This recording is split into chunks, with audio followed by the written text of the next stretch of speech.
Seigneur, notre Dieu, notre roi, nous te bénissons pour ce jour en l'honneur du prince Privat et de la princesse Marie-Noël. Seigneur Dieu Tout-Puissant, tu as fait ce jour pour eux avant la fondation du monde. Père, ils sont mariés officiellement et Père, nous sommes venus les accompagner pour être témoins de la bénédiction de Dieu sur leur couple, afin que tout ce qui était encore comme un obstacle par le passé puisse disparaître totalement. Nous voulons nous réjouir avec eux aujourd'hui, Seigneur notre Dieu, et nous voulons que tu leur apportes plus de joie qu'aucun de nous ne peut avoir en ce jour, à ce couple. Au nom de Jésus-Christ de Nazareth, nous avons ainsi prié. Amen. Gloire. Vous pouvez vous asseoir. Je vais donner quelques conseils au couple. En fait, je voudrais parler aujourd'hui des choses qui mettent le mariage en péril. Les choses qui mettent le mariage en péril. Parce qu'il ne suffit pas de se marier. Parfois, on peut se marier et vivre dangereusement sa vie de couple, de manière à ce que c'est pas loin que la corde se brise. Et c'est important de connaître ces choses-là qui peuvent détruire votre mariage ou le mettre en danger afin de les éviter. Nous allons regarder dans la Bible, dans le livre d'Esther au chapitre 1. Je vais faire la lecture de ce passage. Esther au chapitre 1, versets 10 à 12, d'abord. Je ne vais pas parler un langage très compliqué. La Bible dit dans ce passage, le 7e jour, comme le cœur du roi était réjoui par le vin, il ordonna à Mehuman, Bista, Arbona, Bicta, Abacta, Zétar et Carcasse, qui étaient 7 eunuques qui servaient devant le roi Assuérus, d'amener en sa présence la reine Vashti avec la couronne royale pour montrer sa beauté au peuple et aux grands, car elle était belle de figure. Mais la reine Vashti refusa de venir quand elle reçut par les eunuques l'ordre du roi. Et le roi fut très irrité, il fut enflammé de colère. C'est une histoire qui est dans le livre d'Esther. Beaucoup de personnes connaissent le livre d'Esther. Le roi Assuérus de l'époque, qui était roi des Perses et des Mèdes, a voulu présenter sa femme à tout le monde. Certes, il avait saoulé, il avait bu un peu trop de vin. Ça fait que, voilà, dans l'effet du vin, comme ça n'a pas plu à sa femme, parce que votre mari a saoulé, et puis il demande dans son état d'ivresse qu'on vous fasse appeler pour vous présenter à ses invités, pour qu'on voie votre beauté. Alors, la femme, voyant que son mari n'était pas dans le bon état, ça ne l'a pas plu. Sauf que c'était quand même avec des ministres, c'était solennel. Elle a trouvé ça inadmissible qu'on l'invite venir se présenter devant les gens, son mari qui a saoulé.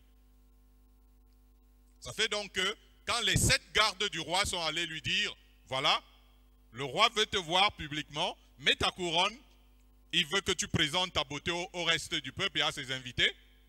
Elle a trouvé cela absurde.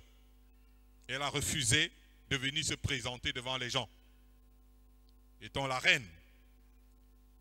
Gloire à Dieu. Alors, ça a été une histoire qui a fait scandale dans le royaume des Perses et des Mèdes. Le roi qui invite sa femme à venir se présenter et la femme qui trouve qu'il a saoulé et qui ne vient pas se présenter devant les gens.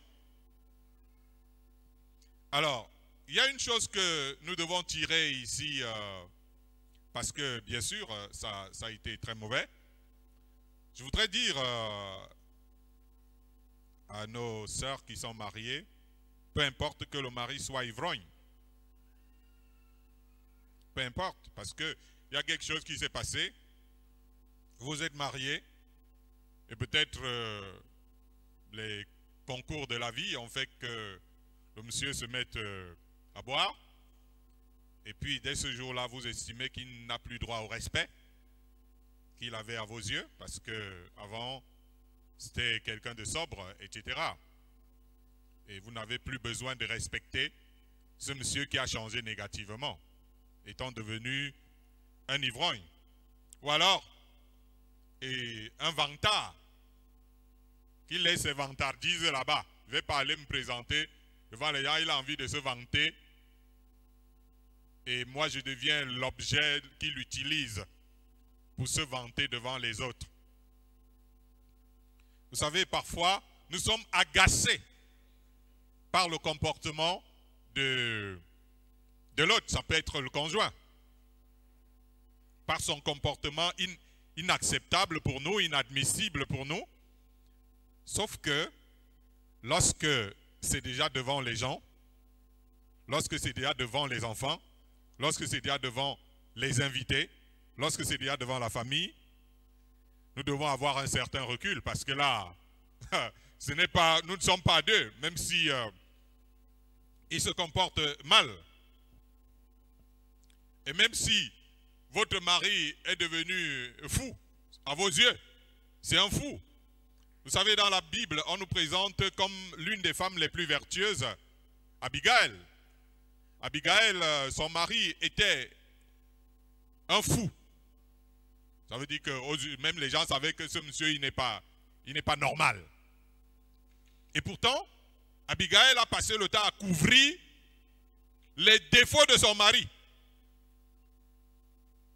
Il y a une fois, il a commis des erreurs qui auraient pu lui coûter la vie. Et donc, quand Abigail a su que David qui est en train d'arriver va découvrir que mon mari c'est quelqu'un qui a une tête, je ne sais pas moi, il réfléchit mal, elle a créé un mouvement pour sauver l'image de son mari aux yeux de David. Vous savez, c'est une lourde responsabilité, le mariage. Il ne faut pas prendre le mariage comme juste une affaire de novelas, parce que beaucoup d'entre vous, vous regardez les novelas, les îles magiques et tout ça. Ça fait que vous avez l'impression que le mariage doit ressembler à une fiction que vous regardez à la télé. Et quand vous vous rendez compte que votre réalité, c'est tout autre chose, vous commencez à créer des problèmes dans votre foyer. Parce que il n'agit pas comme Roméo, ou comme, je ne sais pas moi, ou Ronaldo, et tout ce que vous voulez. Chaque fois sa folle, hein. Ça, il faut savoir ça et conserver ça. Sinon, tu n'es pas fait pour le mariage. Tu es fait pour un mariage court. Ta part là ne va pas durer. Parce que, imaginez-vous un mari que tu vas laver devant les gens, que tu vas souiller devant sa famille, devant les enfants et tout. Même si vous continuez à rester dans la même maison, parce que beaucoup de couples aujourd'hui vivent ensemble. En fait, ils vivent ensemble, mais ils ne sont plus ensemble. Est-ce que vous me suivez un peu là?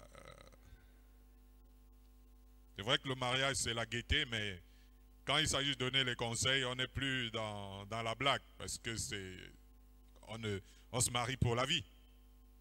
Et donc, plus loin, du verset 15 à 18, on voit quelle loi, dit-il, faut-il appliquer à la reine Vashti pour n'avoir point exécuté ce que le roi Assuérus lui a ordonné par les eunuques. Mais Memucan répondit devant le roi et les princes, ce n'est pas seulement à l'égard du roi que la reine Vashti a mal agi, c'est aussi envers tous les princes et tous les peuples qui sont dans toutes les provinces du roi Assuérus. Car l'action de la reine parviendra à la connaissance de toutes les femmes et les portera à mépriser leur mari. Elles diront, le roi Assuérus avait ordonné qu'on amenât en sa présence la reine Vashti, et elle n'y est pas allée. Et dès ce jour, les princesses de Perse et de Médie, qui auront appris l'action de la reine, la rapporteront à tous les chefs du roi. De là, beaucoup de mépris et de colère dans les familles. Alors, donc il y a des actes que nous posons. Vous savez, quelqu'un a décrit une action comme une simple action, comme une pierre que vous prenez, vous jetez au milieu du lac. Vous voyez, la pierre est tombée au milieu du lac, elle va créer une bulle. Et la bulle va gonfler jusqu'au bord du lac. Donc généralement, nous posons une action, nous ne connaissons pas les retombées que cela peut avoir. Et là maintenant, en posant cette action, les ministres et les grands se sont rendus compte que, mais si on apprend ce que cette femme a fait et que on laisse ça comme ça, toutes les femmes du roi vont comprendre que c'est comme ça qu'on doit traiter nos maris. Je voudrais d'abord insister sur le fait que toute femme mariée est une reine.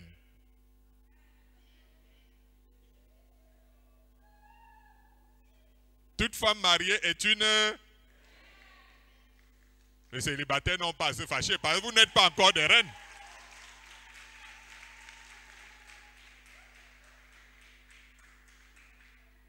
On ne peut pas être reine sans couronne. Hein? Voilà, c'est pour ça que ce sont les femmes mariées qui sont les reines. Donc toute femme mariée est une reine. Et je voudrais dire ça à tous les frères africains qui sont là. Que votre femme c'est une reine. Votre femme ce n'est pas une esclave que vous avez épousée. Votre femme c'est une reine. Alléluia. Seulement quand on est reine, on doit avoir le comportement approprié. Tu ne peux pas être une reine et tu te comportes comme une wapso.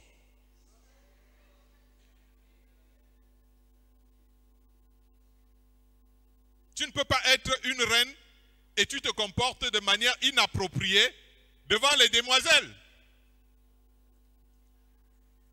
Et les femmes, même vos enfants sont les demoiselles.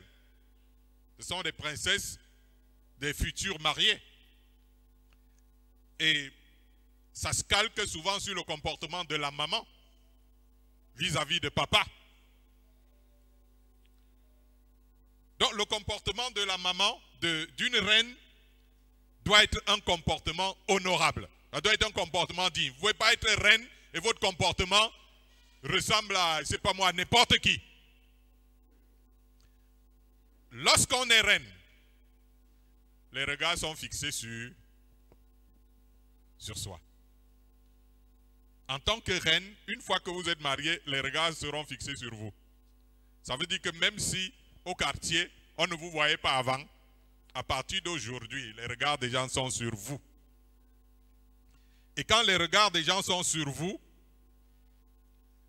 toute chose que vous allez faire, soit bien, soit mal, sera examinée, jugée. Les gens auront toujours quelque chose à dire sur la femme mariée. Et ce que je voudrais dire, et que nous apprenons ici, c'est qu'il ne faut pas être une femme à scandale. Il ne faut pas être... Non, pourquoi c'est les hommes qui ont répondu? On dit, il ne faut pas être... Et c'est les hommes qui répondent. Les hommes sont devenus les femmes. Il ne faut pas être... Pourquoi les voix des femmes sont du coup devenues douces? On n'entend pas ça fort. Il ne faut pas être... Voilà. Et c'est bien alors les scandales.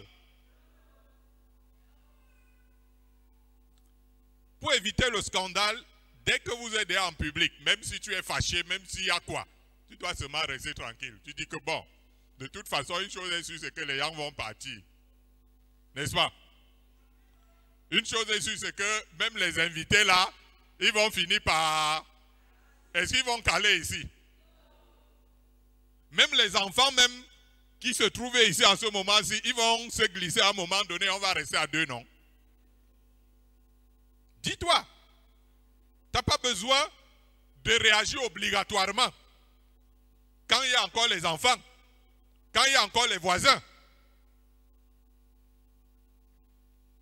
Et puis, est-ce que ta voix est obligée d'arriver partout dans le voisinage? Hein, mesdames? Est-ce que votre voix est obligée que quand vous commencez, que vous ayez fait ça, tout le voisinage est obligé d'entendre? Gloire à Dieu. Pas de comportement indélicat devant les enfants. Nous avons des enfants à éduquer. Lorsque nous nous marions là, on a des enfants. On a des enfants. Souvent, les parents, ils sont étonnés d'avoir des enfants insolents, d'avoir des enfants méprisants et tout ça. Et curieusement, ils disent, qui vous a appris ça? On ne vous a pas appris ça ici. Non, pas besoin. Les enfants regardent. Vous n'avez pas besoin de leur dire, soyez insolents. Vous n'avez pas besoin de leur dire, soyez méprisants. Mais ils regardent. Et ça va les impacter.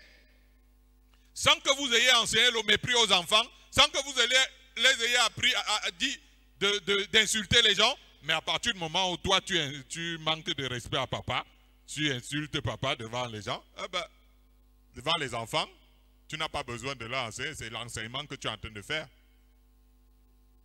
Tu n'as pas besoin de leur donner les cahiers pour qu'ils écrivent. Et encore moins en public.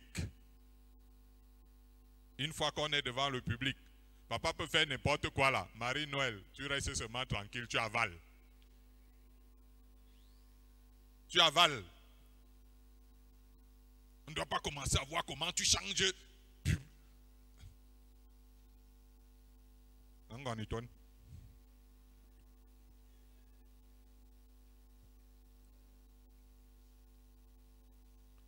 L'exemple des filles dans la société doit être les femmes déjà mariées.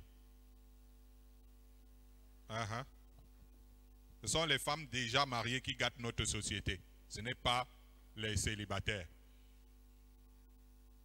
Parce que quand tu vois que, hey, toi-même tu vois maman, comment quand elle s'habille, on voit tout.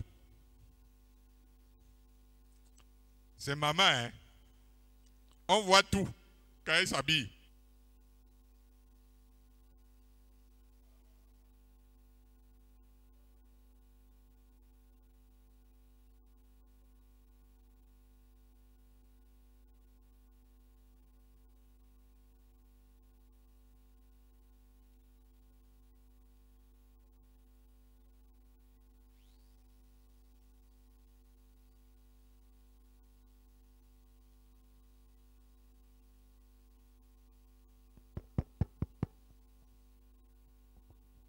Je disais que si maman s'habille de manière déshabillée, c'est curieux dans la société, quelqu'un habillé, déshabillé. Quand tu t'habilles, tu t'habilles. Comment tu peux t'habiller déshabillé? Alors, donc les mamans doivent donner une éducation à leurs enfants. Ça fait que les filles vont suivre. Sinon, il y a un problème sur l'éducation des filles. Nos filles. Vous voyez comment c'est en train de se gâter de plus en plus. Nos filles, c'est les mamans qui sont à l'origine. Parce qu'avant de gronder l'enfant, tu fais comme ça. Toi-même, tu dois dire que, est-ce que tu me vois? Fais comme ça.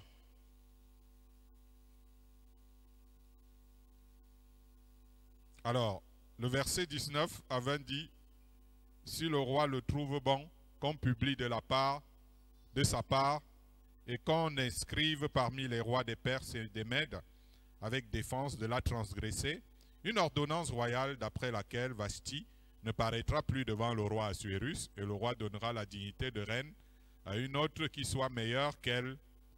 L'édit du roi sera connu dans tout son royaume, quelque grand qu'il soit, et toutes les femmes rendront honneur à leur mari, depuis le plus petit jusqu'au plus grand. Voilà ce qui se passe ici. Vashti est en train de perdre sa couronne pour mauvais comportement. Voyez-vous? Elle est en train de perdre sa couronne. Pourquoi?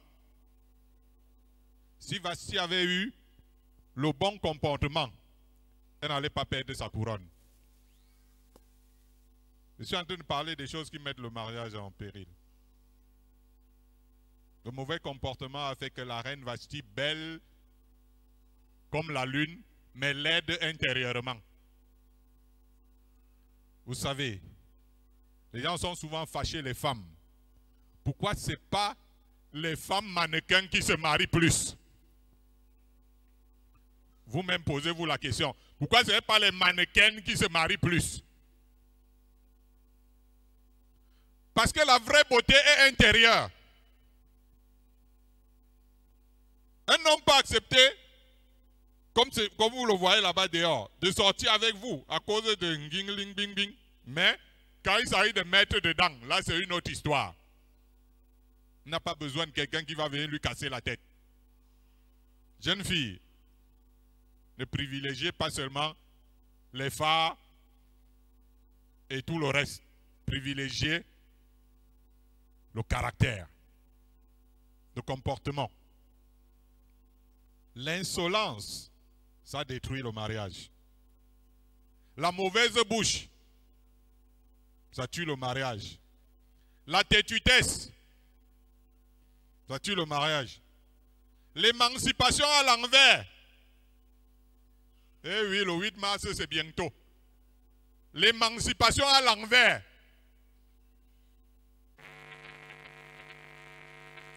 Je vais vous poser la question de savoir, c'est Néo, hein? C'est lui qui est toujours présent dans les mariages. Même quand on ne l'invite pas. Alors, donc, essayez de mettre le groupe. Nous allons faire le mariage de privat très bien, il n'y a pas de problème. Voilà. Je vous bénisse. On va voir comment aller mettre le groupe là-bas. Donc, Néo a échoué. Voilà, donc c'est ça. Gloire à Dieu. Je parle de l'émancipation à l'envers, qui est en train de vouloir montrer que dans le couple, il n'y a pas de chef. Mais dans la Bible, l'homme est le chef de la femme. Mais l'émancipation à l'envers veut qu'il n'y a pas de chef. Nous tous, on est les chefs ici. Et lorsqu'il n'y a pas de chef quelque part, il n'y a plus d'ordre. Lorsqu'il n'y a pas de chef quelque part, il n'y a plus d'ordre. Et vous savez ce que le désordre apporte. Donc, il faut faire attention à l'émancipation à l'envers. Il ne faut pas prendre tout ce que les Blancs amènent ici. Il faut que les femmes s'asseyent le 8 mars pour réfléchir comment mieux vivre, comment mieux faire, etc. pour que les relations soient meilleures. Et non seulement le droit. Vous voyez, les affaires de droit. Les plus grands divorceurs sont les avocats. Quand un avocat épouse une avocate, vous allez voir ce que ça va donner. Lorsque le gars veut dire ceci, elle sort l'article de ceci, l'autre veut dire ça, il sort l'article, et puis tout le monde sort les articles, tout le monde a des droits, personne n'a des devoirs. Et au bout du compte, c'est la mort du couple. La garantie, c'est d'honorer son mari. Amen. La Bible dit dans le Proverbe 25, 23 à 24, le vent du nord enfante la pluie et la langue mystérieuse un visage irrité. Mieux vaut habiter à l'angle d'un toit que de partager la demeure d'une femme querelleuse. Les hommes vont dire que, les hommes, on arrive, hein, pour l'instant on parle de la femme là. Il y a quelqu'un qui m'a dit, hein, on comprend, la misogynie. Voilà, donc c'est ça. Donc, la Bible parle ici de mieux vaut habiter dans le désert que de partager la demeure d'une femme. C'est moi qui dis. Qui dit? Donc Dieu. Dieu n'a pas créé une femme querelleuse. C'est la femme elle-même qui est devenue querelleuse, on ne sait pas pourquoi. Ici, deux choses sont soulevées. La première, c'est la langue mystérieuse. Ça veut dire que, et l'autre, c'est les querelles. Deux choses sont extrêmement dangereuses. L'autre est l'extrême de l'autre. La fourberie. On pourrait dire le renfermement. Ça veut dire que quand la femme est fâchée, bonjour chérie, comment ça va? Tu as bien dormi? Le menu d'aujourd'hui c'est quoi?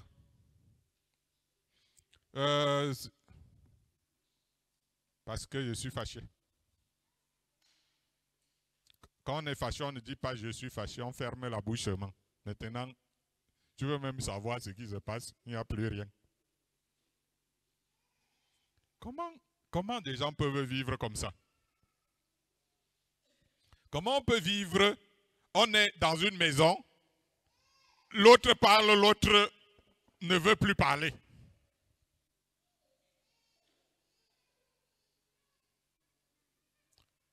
La rancune tenace. Hein, les femmes? Rancune tenace. C'est-à-dire que vous avez déjà 10 ans. Tu entends? En 2014, il y eut un jour où, me levant tôt le matin, tu me fis, ouais, le truc qui s'est passé il y a 10 ans, c'est là. Ouais. Et tu pries comment alors, madame? Comment tu pries? Puisque on nous dit, pardonne-nous nos offenses comme nous pardonnons aussi à ceux qui nous ont offensés. Et tu es là, c'est devenu comme mon papayer, hein, voici mon papayer. Donc ce n'est pas une réalité pour toi. Récitation. En 2010. Ah, il y a 5 ans. Un matin, il y a une soirée, tu étais rentré un jour. Et qui est? Il y a 5 ans. Rancune tenace. Ça, c'est dangereux. Parce que tu ne peux pas devenir une boîte un garde, je ne sais pas, vous devez appeler ça comment? Un coffre-fort qui garde les problèmes. Ça garde le couple. Premier danger relationnel. L'autre, hein, c'est l'inverse. L'intempérance. On dit souvent Awana Tenkol. Et le contraire d'Awana, c'est quoi là chez les Étonnes quand c'est une femme, c'est qui? Awana au féminin, c'est quoi? Mowali, peut-être. Mowali. Mowala Tenkol. Ça dit que ça part au quart de tout. Au quart de tout. Quand la querelle commence, si on ne verse pas l'autre, le feu là ne s'éteint pas. Moi alors c'est grave quand c'est que Minka, la femme, prend ça, elle met les gants. On y va. La femme qu'on dit que gars, ça doit être avec les fleurs, les douceurs, mais c'est elle qui. Elle racle même. Waouh. Ça c'est très grave. La bagarre. Si tu aimes les bagarres, ça va mal finir. Tu aimes que ce soit chaud, la lutte. Ça, c'est le deuxième danger. J'ai parlé du premier danger, la tombe. C'est-à-dire que quand quelqu'un s'enferme là, c'est-à-dire que pour que ça dit qu'il faut une résurrection pour que quelqu'un parle encore. L'autre, ça part au quart de tour. Ces deux choses-là sont négatives pour une femme. Les deux. Je ne sais pas si tu es venu aujourd'hui étant comme ça. On te délivre maintenant là tout de suite, ça sort. Tu sors d'ici étant une nouvelle créature pour que ton mariage, je ne parle pas de mon mariage, je parle pour que ton mariage soit bien. Tu veux que le mariage soit bien, non? Hein? Quand tu restes alors sans parler depuis là, on va faire comment? s'il te plaît, quand tu vas rentrer à la maison, dis qu'on nous a parlé aujourd'hui, papa. Il va encore à nouveau reconnaître ta voix, je t'assure. Il connaît la voix là. Donc c'est juste qu'il a oublié comment la voix là sonne. Parce que tu as fermé la bouche. Donc parle à nouveau. Et tu verras, ça ira bien. Quand tu sors d'ici. Le calme, ça prévient les dangers. Apprendre à être calme. Dialogo. Dialogo. Priva et Marie-Noël. Dialogo. Il faut dialoguer. Mais avec douceur. Avec respect. Vous voyez, non? Souvent, la conversation se gâte parce que la manière. Donc, dialogue avec douceur et respect. Alors, nous avons ce passage qui parle de Samson, qui se marie. Elle pleure auprès de lui pendant 7 jours. Les 7 jours que dura leur festin. Et le 7e jour, il la lui expliqua. Et elle, parce qu'elle le tourmentait. Elle donna l'explication de l'énigme aux enfants de son peuple. Les gens de la ville dirent à Samson, le 7e jour, avant le coucher du soleil, quoi de plus doux que le miel et quoi de plus fort que le lion? Et il a dit, si vous n'aviez pas labouré ma génisse, vous n'auriez pas découvert mon énigme.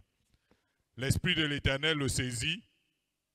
Il tua 30 hommes, prit leurs dépouilles et leurs vêtements et alla payer sa dette. Sa femme fut donnée, et puis rentra dans la maison de son père. Et sa femme fut donnée à l'un de ses compagnons, avec lequel il était lié. Qu'est-ce qui se passe dans le mariage de Samson? Samson épouse sa femme, et puis la famille manipule le foyer à travers leur sœur. Donc ils imposent à leur sœur ce qui doit se passer. Dis-nous tous les secrets de la maison là-bas.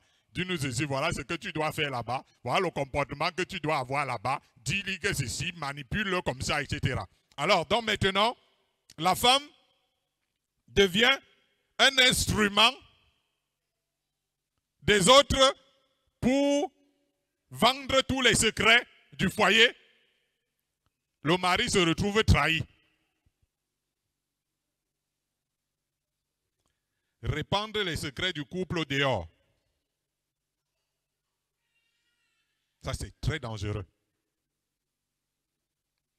Exploiter le mari avec sa famille, avec la famille, c'est très dangereux. Le linge sale, on dit souvent que ça se lave, non pas la grande famille. Il parle maintenant du linge sale qui est du couple là. Oui, c'est vrai que le terme c'est que ça se lave en famille, mais quand c'est le couple, ce n'est pas du tout en famille. Vous voyez? Il faut fuir les mauvais conseillers. Voilà une femme qui était mariée et c'est les gens du dehors qui étaient en train de lui dire fais comme ça, voilà.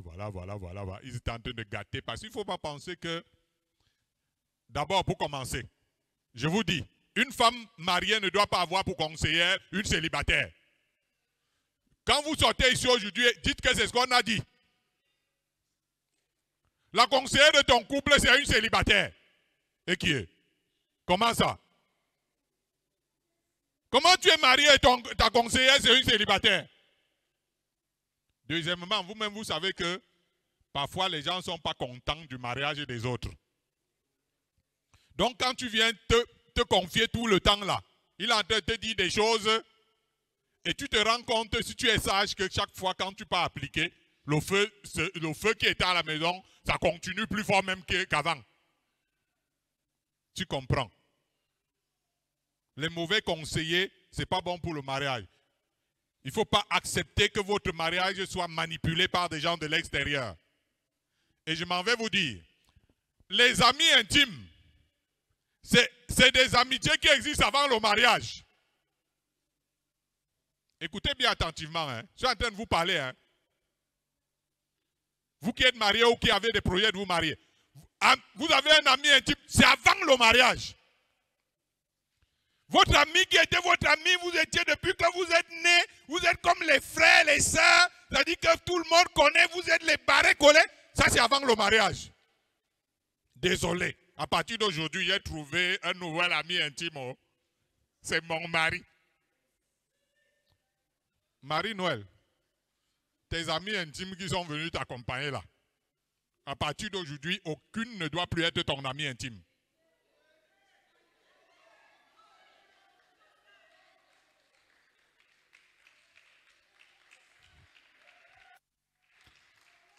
Je te dis, hein, ton ami intime, le voici.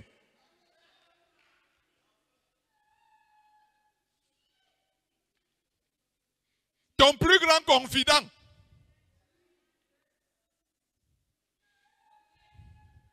Sinon, après, je suis déçu. Je croyais que c'était mon ami, vraiment, vraiment. Oui, c'est bien.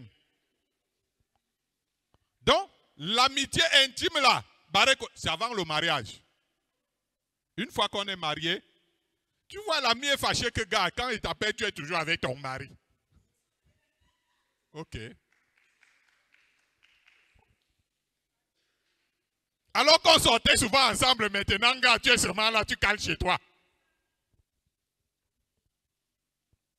Moi, je te dis que l'ami intime, c'est terminus. Ça finit ici, là. Voilà le nouvel ami intime. Si c'est comme ça, je vous dis que vous irez jusqu'à la gare. Et à toi, aux hommes, Dieu dit, dans Malachie, il dit, vous dites pourquoi? Parce que l'Éternel a été témoin entre toi et la femme de ta jeunesse, à laquelle tu es infidèle. On chasse ça aujourd'hui au Laos. Si tu es venu étant un infidèle, pardon. En tout cas, toi, en tant que croyant, ce sont les trucs qui sont pour les incroyants et les païens. La vie d'infidélité. Mais lorsque quelqu'un dit je suis chrétien, il doit être fidèle.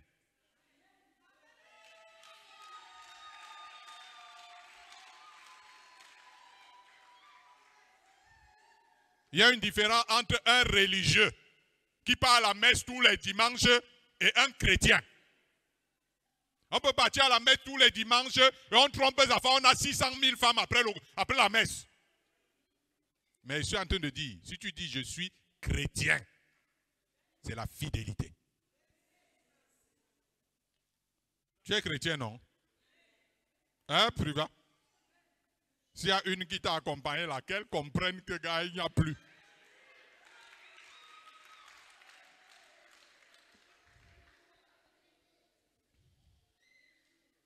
Vous savez, il y a cette chanteuse qui a dit que le mari cavaleur, ça fait pleurer.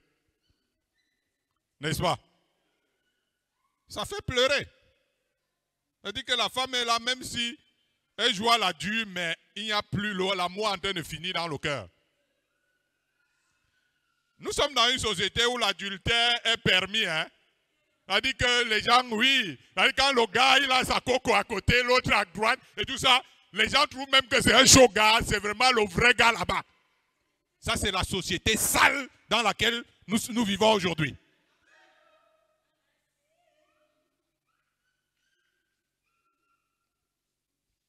C'est la société sale et boueuse dans laquelle nous vivons aujourd'hui. C'est toi qui étais là devant le maire. Je te jure que je serai toujours très fidèle. Menteur que tu es. Tu viens mentir devant les autorités, et devant l'église, devant Dieu et devant les hommes. Je jure que je serai fidèle. Waouh!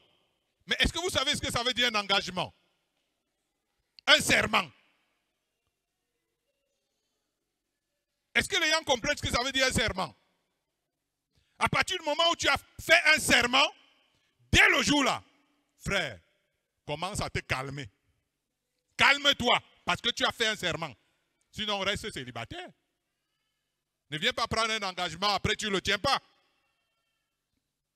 Ça, c'est des choses qui sont permises par les familles, par les amis, mais pas par Dieu. N'oublions pas que nous mourrons et nous irons nous retrouver devant Dieu qui est contre l'adultère. Comment tu vas faire pour entrer dans son royaume? Tout le monde t'a applaudi ici. Oui, grand show gars. Oui, c'est toi-même qui es le vrai gars. Et tout ça. Sauf que, entrer dans le royaume de Dieu, c'est une autre histoire. Parce que Dieu a dit dans sa parole, les adultères n'entreront pas dans son royaume. Je suis en train de te parler, peut-être que ça va te choquer. Mais c'est pour sauver ton âme. Parce qu'un jour tu mourras. Et si tu meurs, sans connaître cette chose, ça peut être très dangereux. Mais c'est mieux que tu le saches aujourd'hui. Et que tu saches que chaque fois que tu pars faire tes adultères, tu es en train de te condamner. Tu es en train de fermer la porte du royaume de Dieu. Soyons sérieux.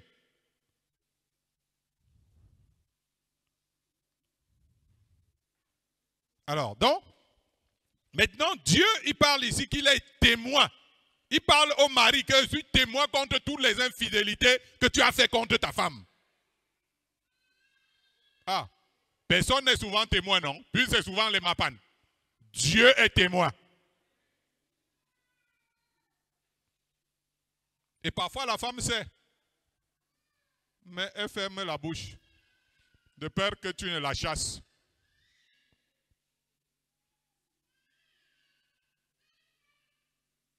Tu infliges l'infidélité à ta femme.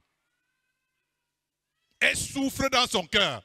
Elle t'accueille tous les jours. C'est elle qui te donne à manger. Tu lui infliges l'infidélité. Parfois avec son ami, sa meilleure amie. Parfois avec quelqu'un de la famille. Parfois avec une voisine. Mais nous cherchons la mort.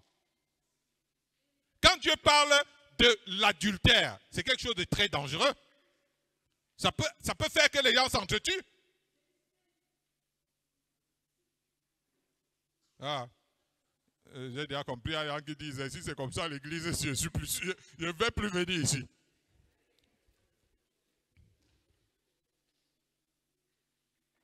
L'église, c'est la colonne de la vérité pour sauver les âmes. Ce n'est pas pour jouer avec la vie des gens.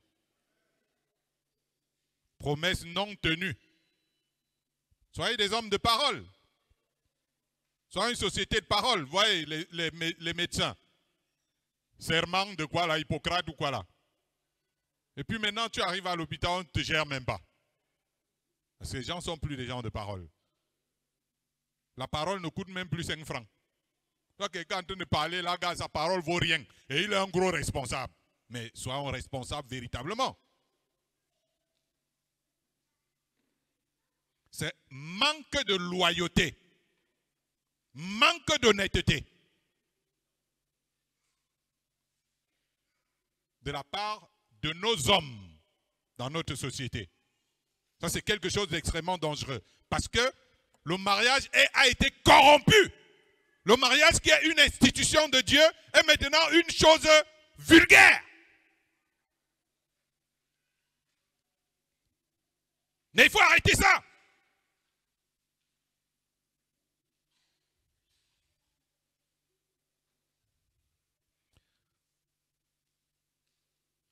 Je m'en vais vous donner un dernier conseil. Je disais, il faut arrêter ça. Et les hommes n'ont pas dit amen.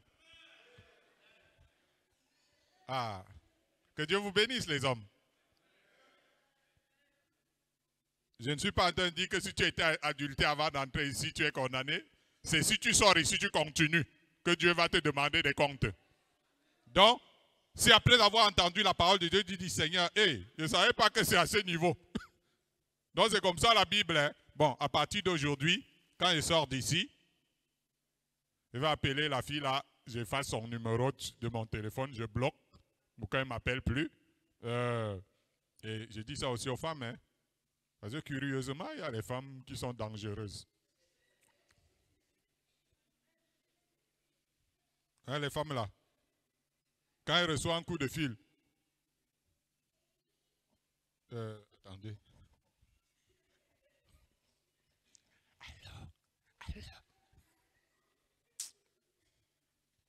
Vous-même, vous ne trouvez pas que c'est malheureux ça? C'est une vie ça? Tu ne peux plus vivre dans la lumière, tu es seulement obligé d'aller entrer dans le noir.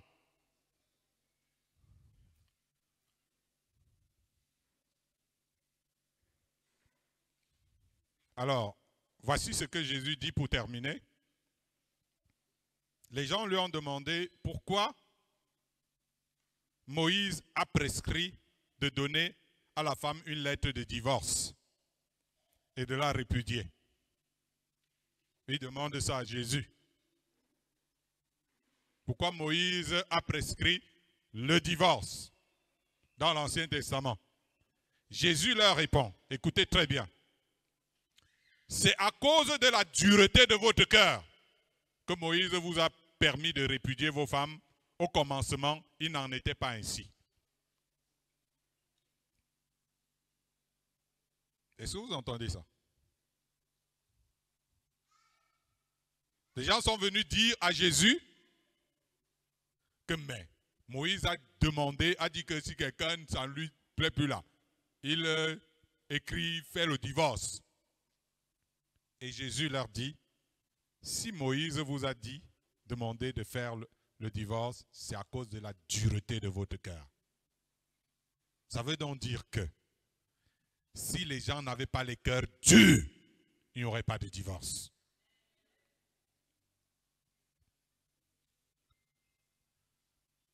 La loi prescrit le divorce. Nous sommes au Cameroun. Même la loi prescrit le divorce. On dit que deux individus, ils trouvent que bon, c'est plus ça, etc. Mais vous verrez que quand vous arrivez chez le juge d'instruction, il ne va jamais accepter votre divorce de fait. À moins que quelqu'un vienne lui donner l'argent derrière. Il va dire que mais non, il va vous réunir. Il va tout faire pour empêcher que vous ne déchiriez le papier.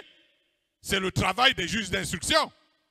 Quand ça va vite là, c'est que gars, on a mis quelque chose dans la poche. Sinon son travail, c'est que, hey, vous êtes en train de faire quoi comme ça? Et s'il n'y a pas moyen d'essayer de toucher le cœur du mari, toucher le cœur de la femme, pour que vous n'en arriviez pas jusque-là. Amen. Et vous allez comprendre donc que le divorce, c'est la volonté des hommes et non la volonté de Dieu. Le divorce, c'est la volonté des hommes et non la volonté de Dieu. C'est pour ça que l'Église n'est pas là pour séparer, mais pour unir. Ça veut dire que la cérémonie de mariage, Église, quand c'est déjà ils divorcent, bon. Dis bon, les frères, non, nous on n'est plus là. Parce que nous on veut divorcer, non, ça ne me regarde plus. Moi, je vous dis que vous devez vous remettre ensemble. Quel est le problème? On épluche le problème, on voit à gauche et à droite pour voir s'il y a moyen d'arranger quelque chose. Parce que nous, on n'est pas là pour dire aux gens de se séparer. Alléluia.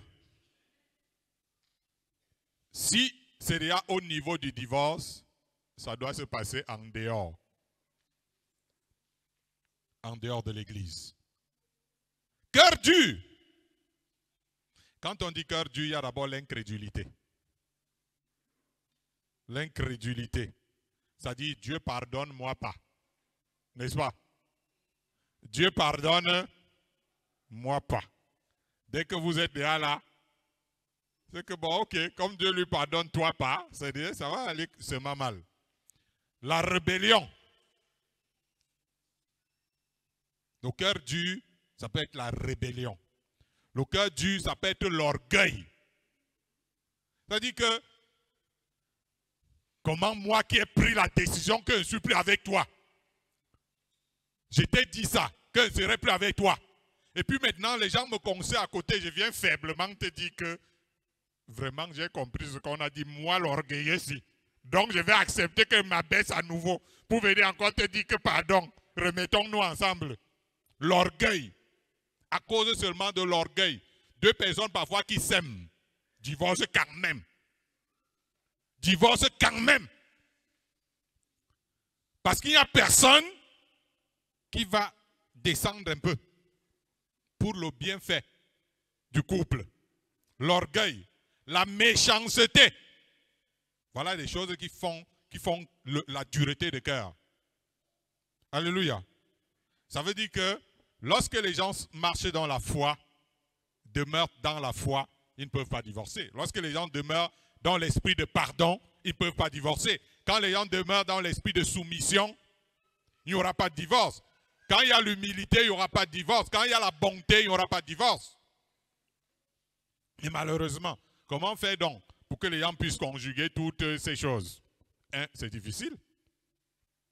Donc, c'est pour ça qu'au tribunal, il y a les divorces. Donc, je vais vous dire en dernier lieu que c'est important lorsque vous avez choisi de vous marier, de bâtir votre mariage dans la foi. La foi en Dieu. Ce n'est pas parce que tu es très fort que tu vas faire que ta femme soit heureuse. Si tu aimes Dieu, tu aimeras ta femme. Lorsque tu vas moins aimer Dieu, tu vas moins aimer ta femme. C'est quelque chose qui va se passer. Tant que tu as la foi en Dieu, il y a quelque chose qui va se passer. L'esprit de pardon. S'il n'y a pas l'esprit de pardon, quand ça va comme on dit souvent, personne ne voudra fléchir et vous allez divorcer. La soumission, Marie-Noël, la soumission à M. Privat, c'est ton chef.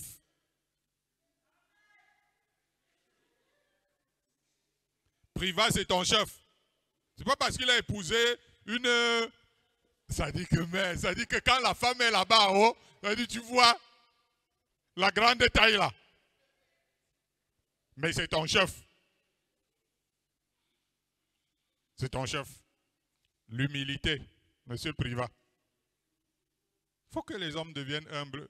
La femme, ce n'est pas une folle. Hein? Elle a aussi les idées. Je vous assure. La femme a aussi son domaine de compétence. Hein? Donc tu ne dois pas être... C'est toi qui connais tout. Même la cuisine, c'est toi qui connais. Le rangement de la maison, c'est toi qui connais. Comment les habits doivent être lavés, c'est toi qui connais. Non. Il y a des trucs, hein, la femme connaît, nous on ne connaît pas. Et à partir de là, quelque chose va se mettre en place. C'est-à-dire, fais confiance. Fais confiance à ta femme. Ses idées sont aussi les bienvenues. Et soyez tous bons les uns envers les autres. La bonté. La bonté, ce n'est pas dans le cœur. Oh. La bonté, c'est les actes. Oh. Vous voyez, non? La bonté. Soyez bons l'un envers l'autre. De temps en temps, tu gardes un petit quelque chose. Tu gardais souvent... Marie-Noël. Bon, on ne doit pas parler fort. Marie-Noël. Tu les gardes souvent les cadeaux. Parfois. Privat. Quand tu fais souvent un tour, tu voyages là. Tu penses souvent un peu à... Fermez vos oreilles. Hein? Soyez bons. Les gestes là, ça fait du bien au couple. Je t'ai gardé une babouche, même si c'est 1500, ça va être bien. Ce n'est pas les femmes qui disent que gars, si ce n'est pas 50 000, c'est que tu vas gâter ton foyer. Les petits gestes, c'est souvent plus beau que n'importe quoi. Le jour que tu as gagné quelque chose de gros, tu essaies aussi de faire un farotage approprié. Mais sinon, les petits trucs là, c'est bien. Vous voyez, non? Je vous ai parlé en tant que serviteur de Dieu, mais en tant qu'homme marié, depuis 22 ans, en septembre, 22 ans. Donc, ce n'est pas le hasard. Je ne suis pas en train de parler, juste que tu parlais des choses que tu ne connais pas. Septembre, 22 ans. Que Dieu vous bénisse. Donc, ça veut dire que je peux t'enseigner comment tu dois faire pour maintenir ton foyer. Pas pour que vous deveniez juste on reste comme frères et sœurs, on ne se regarde même plus, non. Mais pour que l'amour soit plus fort, chaque année plus fort que l'année qui était avant. C'est de ça qu'il s'agit. Mais la force de tout ça, c'est Christ en nous. La Bible dit Christ en vous, l'espérance de la gloire. Si les mariages sont gâtés et la vie est gâtée, c'est parce que les gens sont des gros religieux, ils n'ont pas Christ en eux. Lorsque Christ habitera en vous, il va changer votre cœur, il va changer votre âme, il va changer votre état d'esprit. Et même si on dit que les hommes sont comme ça, on va voir que vous êtes exceptionnel. Même si on dit que les femmes sont comme ça, à cause de Christ qui habite dans votre cœur, vous serez une femme exceptionnelle. Le secret du bonheur, c'est de croire en la parole de Dieu et d'avoir Jésus pour Seigneur et Sauveur personnel. C'est ça la force. Si on vous dit qu'il y a une autre force ailleurs, c'est un gros mensonge, ce n'est pas novelas. Gloire à Dieu. J'en ai terminé pour aujourd'hui. C'est pas, vous êtes très fâchés, n'est-ce pas?